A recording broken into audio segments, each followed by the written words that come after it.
आँख छोटी। गणेश जी की क्या है, शरीर लंबोदर, बहुत बड़ी है, पेट बहुत बड़ा है, लेकिन उनका क्या है, आँख छोटी है, छोटी आँख है। छोटी आँख से क्या तात्पर्य है आपका, यानी सूक्ष्म दृष्टि है परिवार में। मुखिया की परिवार में सूक्ष्म दृष्टि होना, मुखिया जो हो उसको परिवार के प्रति सूक्ष्म दृष्टि रखना चाहिए।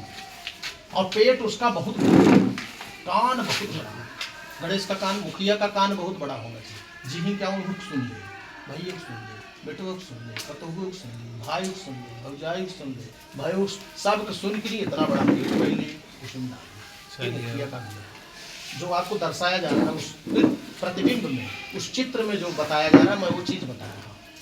और इसके बाद अब देखिए, अब इतना तो समझ में आता है, इतना बात समझ में आ गई। और लंबा सा सूंड हो, सबको समेटे रहे अपने, जो पूरे परिवार को अपने में समेटे रहे। और एक हाथ में क्या है, गणेश के एक हाथ में क्या है, पुस्तक है। पुस्तक का मतलब वेद है, उस पर लिखा रहता है। गणेश की प्रतिमा देखा, पुस्तक है, वेद। वेद का मतलब है ज्ञान, और ज्ञान यहाँ रखने की कोई जरूरत नहीं है। मुखिया यानी गणेश जी कह रहे हैं, भाई जब तक वेद की बात, जब तक ज्ञान की बात आपके मस्तिष्क से निकल करके, यानी पुस्तक से निकले मस्तिष्क में आए, अभी असर नहीं।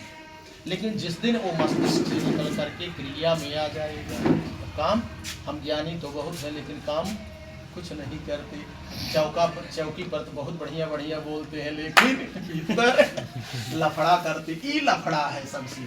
ये गणेश का प्रतिबिंब समझा रहा है मास्टर कि वेद ज्ञान खोपड़ी में रखने की चीज नहीं है, ज्ञान पुस्तक में रखने की चीज नहीं है, ज्ञान बस्ते में रखने की चीज नहीं है, ज्ञान लपेटने की चीज नहीं है, ज्ञान को धूप अगरबत्ती दिखाने की जरूरत नहीं, माला फूल चढ़ाने की पुस्तक पर जरूरत नहीं है। उस पुस्तक में निहित ज्ञान को मस्तिष्क में उतार करके क्रियागति में जो डाल दे, वो गणेश है। बोले गणेश भगवान की जय। दूसरा नंबर पर क्या है, एक एक से बताई तब न।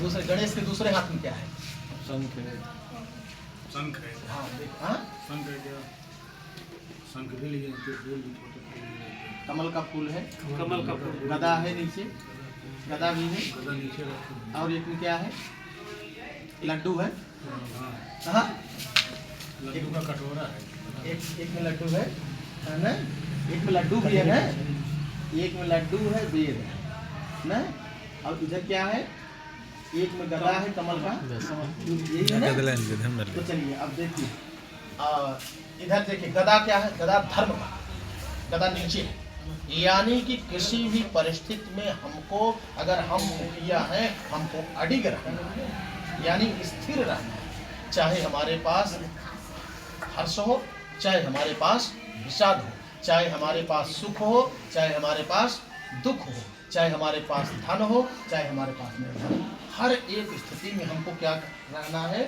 वही गदवा बता रहा है कि हमको स्थिर रहना है। और स्थिर रह करके कमल के फूल की, कमल का फूल बहुत पॉइंटेड बात है। कमल के फूल जानते हैं, पानी में डाल दो, पानी में डाल दो, निकाल दो, एक भी बूंद अगर पानी उस पर टिक जाए तो बताना, एक बूंद। जैसे कमल के फूल की पंखुड़ी पर, कमल के पत्ते पर पानी नहीं टिक सकता, वैसे हमको संसार में रह करके संसार की विषय वासना को अपने ऊपर टिकाना।